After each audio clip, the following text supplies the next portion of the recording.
Good evening. Thanks for joining us tonight. I'm Alexandria Rayford, filling in for Jake Taylor. Deputies say they're investigating a recent homicide in Toppenish. Yesterday afternoon, Yakima County Sheriff officials say they responded to this area near Highway 97 and Progressive Road. You can see there's still crime scene tape entangled in trees around this property that seems to be abandoned. Although deputies confirmed there was a homicide here, they aren't giving any further information at this time. We'll be sure to keep you updated on the details as they become available. As more and more people move into the state, the homeless population numbers continue to rise. Governor Jay Inslee discussed what he's pushing for in the 2023 legislative session to help solve this issue.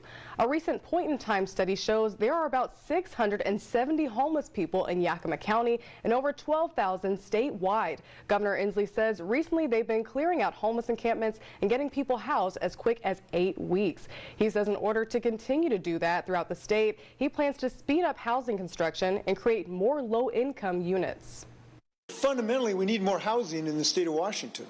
Locally, Camp Hope has been doing what they can in the meantime. Recently, they just took in 3 temporary shipping containers that are able to house up to 26 people until they are able to find a permanent housing solution. We told you yesterday about a break-in at a pot shop in Tacoma. Tonight, we are continuing to follow a series of burglaries at pot shops across the state. The 5 break-ins at these stores all happened within the span of a week. We talked to police to see if these cases are connected and what's next in the investigation. Inflation and gas prices have hit our community hard. As firefighters go over their budget plans for next year, they're figuring out what to cut back on to keep up with the rising costs. Fire equipment, medical supplies, and gas prices are taking a huge toll on fire departments. One solution fire officials are looking at is refurbishing trucks rather than replacing them, which would save them a few $100,000. They're going to look at the budget plan again mid-year, and if prices continue to rise, they say they're going to have to cut back on even more. West Valley Fire Chief Nathan Craig says they've never had to budget so much for gas before. We've just increased our budget in there almost a third more than we've ever spent. Craig says despite the changes to the budget, they will continue to offer the same level of service. The rise in cost of food you see in the grocery stores is an unfortunate consequence of a lack of farm workers. That's why Representative Dan Newhouse is urging the Senate to pass the Farm Workforce Modernization Act, saying time is of the essence. Reporter Kirsty Sheffield joins us in studio after hearing from Newhouse and other growers across central Washington. Kirsty, what do they have to say? Well, Alexandria, growers are pleading for real immigration reforms. It's Toys for Tots season here at KIMA. We're teaming up with the Marine Corps to fill our studio with toys to help local kids have a Merry Christmas. You can help by bringing a new, still in its packaging toy to our KIMA studio at 2801 Terrace Heights Drive. A big thanks to our sponsors, like the law offices of Mariano Morales, for helping make this happen. Help us bring Christmas to local kids in need. Good evening. Thanks for joining us tonight. I'm Alexandria Rayford, filling in for Jake Taylor.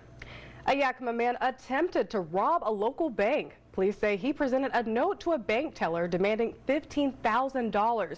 According to the Yakima Police Department, at around 5 p.m. yesterday evening, police were called to reports of a potential robbery at the Banner Bank on 502 West Yakima Avenue. When police arrived to the scene, that's where they found 34-year-old Jacob Mobley. Police say they were able to arrest him in a matter of minutes without incident. This is the second attempted robbery of the year.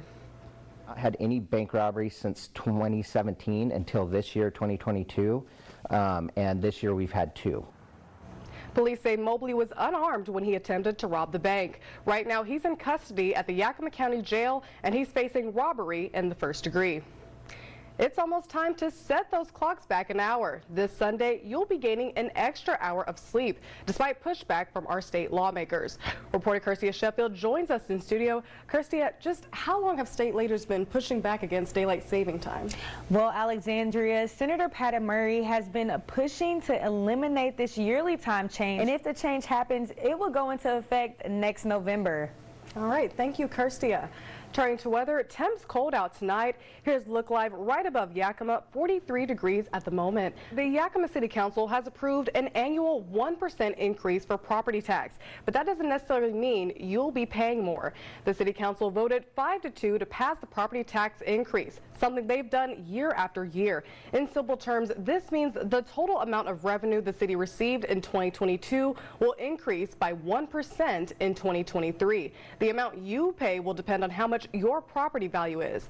Beeler says, hypothetically speaking, the amount out of pocket for you could stay the same or even decrease.